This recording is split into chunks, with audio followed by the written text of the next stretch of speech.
They erased the Göktürk writing system from history. Here's the script. In 732 AD, a Turkic prince carved a warning in stone that said, word for word, "The Chinese will destroy you with silk and sweet words." You were never taught that a Central Asian empire had its own written language 1,000 years before the Silk Road became a textbook footnote. There's a reason, and it's stranger than the empire itself. Here's what you weren't told. Between the 6th and 9th centuries, a confederation of nomadic horsemen called the Göktürks, the Celestial Turks, controlled a stretch of Asia so vast it touched Byzantium on one end and Manchuria on the other. History books call steppe peoples illiterate, raiders, herders with horses and not much else. But the Göktürks had their own alphabet, 38 to 40 letters, carved into stone, not written on paper that could rot or burn. They called it something else. We call it runic because it looks like Norse runes. It isn't related. It's older, independent, and almost entirely unknown outside a small circle of linguists.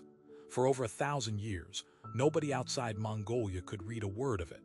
Then, in 1889, Russian explorers stumbled onto two enormous stone monuments near the Orkhon River, covered top to bottom in these strange, angular carvings. Nobody knew what they said. Chinese scholars had documentation about the Göktürks' vassal treaties, tribute records, but nothing that explained the stones themselves. It took 4 more years and a Danish linguist named Wilhelm Thomsen, working almost alone, to crack the code in 1893. What he found wasn't trade records. It wasn't a king list. It was a political manifesto, written by a people historians insisted couldn't write. And it gets stranger. The inscriptions weren't neutral. They were furious.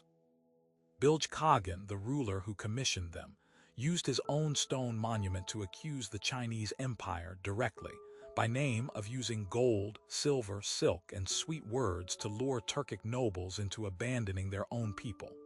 He wrote that Turks who moved to Chinese cities died there, not from war, from losing themselves. He begged future generations, carved permanently into granite, never to trust Chinese titles, Chinese wives, or Chinese comfort, because it was a slower way of being conquered. This is a nomadic empire in its own words, on its own stone, warning against cultural absorption a millennium before that idea had a name. But here's what doesn't add up.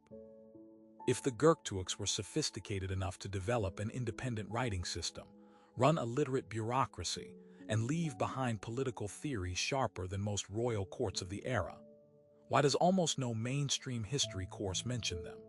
Why do world history timelines jump from Rome to the Islamic Golden Age to medieval Europe, and skip an empire that stretched further than most of those combined? The answer sits at the intersection of two empires that had every reason to erase it. Chinese dynastic historians, writing centuries later, needed the step to stay barbaric on paper, because Chinese identity was built on the idea of civilizing the uncivilized. A literate rival empire, one that accused China of cultural warfare in its own words, didn't fit that story. So Chinese court records mention the Göktürks as tribute payers and troublemakers, never as equals with a written voice. Then came the second erasure. As Turkic peoples converted to Islam in the following centuries, the Göktürk script was abandoned entirely, replaced first by the Uyghur alphabet, then by Arabic script. New religious and political elites had no incentive to preserve a pagan, pre-Islamic writing system carved by Khagans who worshipped sky gods, not Allah. The stone stood alone in the Mongolian steppe for over 1,000 years, readable by no one, referenced by almost no one, until a foreign linguist with no stake in either empire's narrative finally sat down and translated the warning. Two civilizations, for two completely different reasons, both benefited from the same silence. Think about what that means.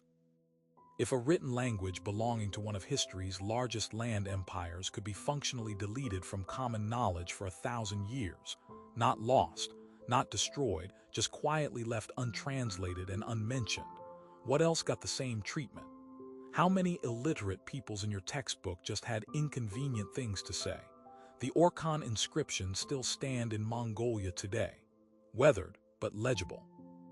Nobody has fully explained why it took a foreign linguist, working alone, to translate a warning an empire carved in stone for its own descendants to read.